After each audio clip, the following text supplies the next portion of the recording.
আজকে আমরা একটি গাছের আত্মকাহিনী শুনতে এসেছি কুর্মিটলা সরকারি প্রাথমিক বিদ্যালয়ে। আমি এই যে গাছে পরিচর্যা করছেন, আমি প্রথমে একটু আপনার পরিচয় দিয়ে একটু শুরু করার জন্য অনুরোধ করছি আর কি। আসসালামু আলাইকুম। আমি জেসমিন আক্তার, প্রধান শিক্ষক, কুর্মিটলা সরকারি প্রাথমিক বিদ্যালয়, ঢাকা। আমার এই গাছটা কিছুদিন আগে মারা গিয়েছিল।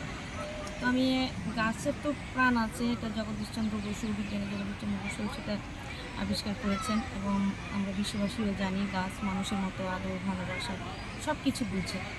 তখন আমার খুব মন খারাপ হলো। আমি গাছটার কাছে প্রতিদিন এসে কাঁদতাম আর কোরআনের আয়াত শোনাতাম। প্রতিদিন শুধু বলতাম যে তুমি বেঁচে যাও, তুমি বেঁচে যাও, আমার খুব কষ্ট লাগতেছে। এই ভালোবাসায় 1 মাস পরে দেখলাম আমার এই যে মরা গাছটা আপনারা দেখতে পাচ্ছেন, যে এই গাছটা, এই ডালটা একবার পুরোটা মরে গেছে। এই মরা গাছে আস্তে আস্তে এরকম করে ডালপালা খুশি বের হলো। যেখানে আমাদের উদ্ভিদবিদ উনি এসে বললেন যে আপা, এটা গাছটা মরে গেছে, নার্সারি থেকেও লোক নিয়ে এসেছিলাম, তারা বললো এটা মরে গেছে, এটা আর বাঁচবে না, এটা ফেলে দেন। কিন্তু আমার একটা দৃঢ় বিশ্বাস ছিল যে আল্লাহর কালাম কখনো ভুল হতে পারে না, আর ভালোবাসা কখনো হয় না, বিফলে যায় না। তো সেই বিশ্বাস থেকে এইটার উপরে আমি একটু ট্রাই করে দেখলাম যে আসলে এই কথাটা কতটুকু সত্য। তাই অদ্ভুতভাবে আমার শিক্ষকরা, আমার স্কুলের স্টুডেন্টরা সবাই এই ঘটনাটার সাক্ষী যে মরা গাছেও আল্লাহ পাক কি না পারেন, আল্লাহ পাক সবই পারেন। এই গাছটাকে আবার জীবিত করে দিয়েছে।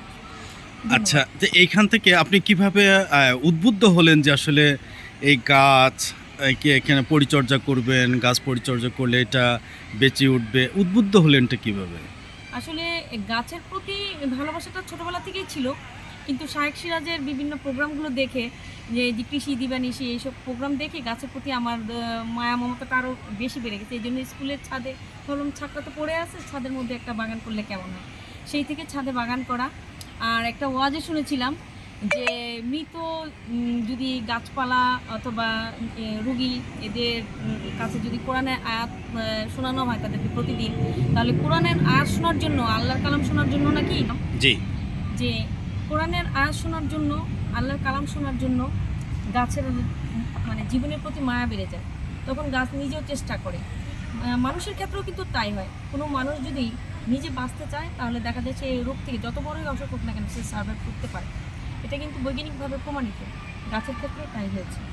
সে যখন দেখলো তাকে আমরা এত ভালোবাসতেছি, তাকে আল্লাহর কালামের আল্লাহ পাকের কালামের আয়াত শোনাচ্ছি, তখন সে উজ্জীবিত হয়ে গেছে এবং এখন আপনাদের সামনে এই গাছটা দেখতে পাচ্ছেন। এই তার মরা অংশগুলো, এই ডালটা, এই যে মরা অংশগুলো, আর এই যে এগুলো হচ্ছে এখন তার নতুন অংশ। তো উদ্ভিদবিদ আমাদের এই ঢাকা, ওনার কাছ থেকে এবং নার্সারির লোকেরা অবাক যে ম্যাডাম কীভাবে এটা সম্ভব, এটা তো একটা মিরাক্কেল। আসলে এটা একটা না সেটাই আপনার কাছ থেকে এই আপনি যে গাছকে ভালোবাসেন, আপনি একজন গাছ প্রকৃতি প্রেমিক মানুষ, আপনার মাধ্যমে আসলে জানতে পারলাম যে এই গাছও মানুষের কথা শুনে। আমরা কখনো কখনো হুমায়ুন আহমেদের কাছে শুনেছি যে আমি গাছের সঙ্গে কথা বলছি, আমি গাছকে ভালোবাসি। রাত বিরাতে হুমায়ুন আহমেদ গল্পের মাধ্যমে জেনেছি যে উনি প্রকৃতির সঙ্গে গল্প করছেন। তখন আসলে এইখান থেকে আপনার কথা শুনে এখান থেকে একটা সত্যতা একটা পাওয়া যাচ্ছে। হ্যাঁ, অবশ্যই। আমি আপনাকে আরেকটা কথা বলি। আফ্রিকার একটা অঞ্চল আছে, সেখানে কোনো গাছ যদি ফল না দেয় তখন তারা কিন্তু গাছটা কাটে না, কখনোই তারা গাছ কাটে না। সেই গাছটার চারপাশে তারা কি করে, পুরো গ্রামবাসী প্রতিদিন যেয়ে তাকে গালাগালি দিতে থাকে, বকা দিতে থাকে যে অকর্ম হয়ে গেছে।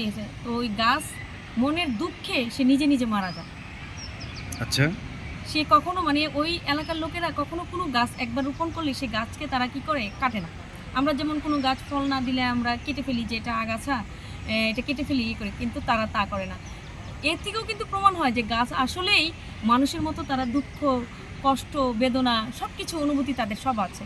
শুধু মানুষের মতো একটা জিনিসই তাদের নাই, যে এক জায়গা থেকে আরেক জায়গায় তারা চলে যেতে পারে না। হ্যাঁ, তাদেরও বৃদ্ধি হয়, তারা যায়, শিকড়ের মাধ্যমে যায়, খাবারের সন্ধানে, ওষুধের সন্ধানে তারা মাটি থেকে তাদের খনিজ পদার্থগুলো আহরণ করে। বাট মানুষের মতো এখান থেকে এখানে আর আল্লাহ পাক তাদের মুখ দেয় নাই, এই জন্য তারা তাদের অনুভূতিটা প্রকাশ করতে পারে না। কিন্তু প্রকাশ এভাবে করে, আপনি একটা পাতা ছিললে বা ডাল ভাঙলে আপনি দেখবেন কষ বের হচ্ছে, ওটাই তার চোখের পানি, ওটাই তার কান্না, ওটাই তার রক্ত, বুকের রক্তক্ষরণ এইভাবেই হয়। তো যারা গাছকে ভালোবাসে গাছ নিয়ে যারা কাজ করে তারা গাছের অনুভূতিগুলো বুঝতে পারে, আর যারা বুঝে না তারা ওই যে অকারণে একটা পাতা ছিঁড়ে ফেলে, অকারণে একটা ডাল ভাঙে। আমি বলবো এগুলো করা ঠিক না। গাছের যত্ন নিন। গাছের যত্ন নেওয়া মানে হচ্ছে আপনার নিজের যত্ন নেওয়া, কারণ গাছ আমাদের অক্সিজেন দেয়।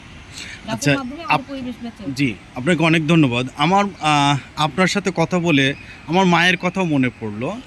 আমার মা যখন হচ্ছে যে অনেক লাউ গাছ, সিম গাছ, কোনো আম গাছ এরকম ছিল, তো তখন যখন কোনো ফল দেয় না তখন বলতো চলো আমরা একটা নাটক করি। কেমন নাটক? ও যে তুমি একটা দা নিয়ে এই গাছটাকে কাটতে আসবা আর আমি তোমাকে নিষেধ করব, যেন গাছটা পরে না কাটা হয়, পরে দেখবা গাছে ফল দিয়েছে। হ্যাঁ, তো এটা ঠিক সত্যি। তেমনিভাবে আমরা এরকম নাটক করতাম। আমরা মা ছেলে মিলে এরকম একটা নাটক করতাম। তখন দেখা যাচ্ছে যে কিছুদিন পরে আমি দা নিয়ে কাটতে গেছি, আমার না না না না না, কেটো না, এই গাছে ফল দিবে, একটা গাছ আমাদের প্রিয় জিনিস।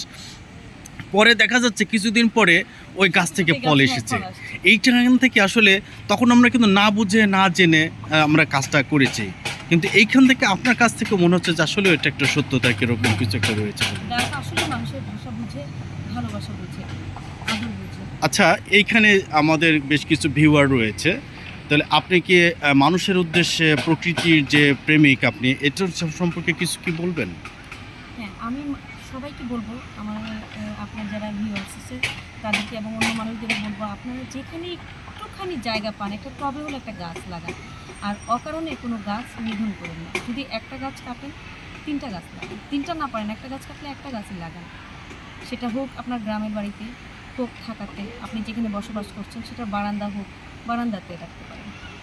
যদি আমরা সবাই এইভাবে করি তাহলে আমার মনে হয় আমাদের এই যে পরিবেশ দূষণ, এই যে ঢাকার বাইরে এত দূষিত, 86%-এর উপরে আমাদের কার্বন মনোক্সাইডের পরিমাণ বেড়ে গেছে। আমার মনে হয় তাহলে আমাদের এই ঢাকাটার পরিবেশটা কিছুটা হলেও মানে অক্সিজেন লেভেল এবং অসুখ বিসুখ হয়তো আমাদের কম হবে। অক্সিজেন লেভেলটা বাড়বে, অসুখ বিসুখটা কম হবে। আপনাকে অনেক ধন্যবাদ, অসংখ্য ধন্যবাদ আমার আপনাকেও এই ধন্যবাদ। গাছের আত্মকাহিনী বলার জন্য। আমাদের প্রধান শিক্ষকের ছাদ বাগানের ডালিম, শীতের পরে আবার আসবে, ফুল আসবে। যে আতা ফল